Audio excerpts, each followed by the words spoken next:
Source criticism is the attempt to identify the individual sources that were used to compose the Pentateuch. Merrill defines this as classic source criticism of the Pentateuch, made much of the use of divine names, doublets, repetitions, lexical variation, shift in style, other criteria to try to say what can account for this particular source.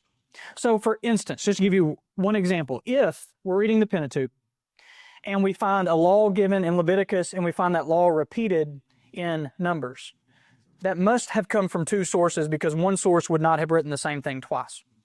If we find the story of a man being afraid to say to Pharaoh, "This is my wife," and so he says, "This is my sister," and then we find out the next generation does the same thing, that must be from two different sources because no author would have tried to tell that same fable twice.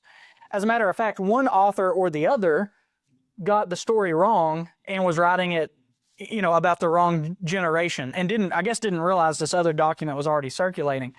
And so obviously we have there a doublet. We have the same story being told twice.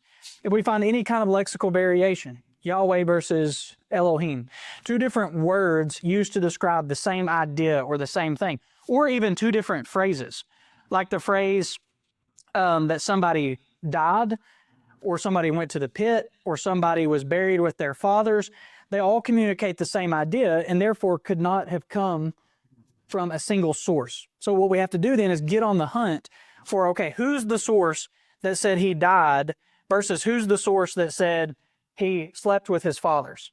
And because it's impossible, like I for one would never say somebody died and somebody passed away.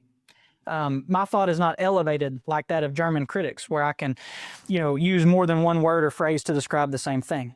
The most prominent example of this is what we've been looking at in JEDP. So source criticism is trying to get to what was the original piece, the original source from which this word, phrase, verse, story originated.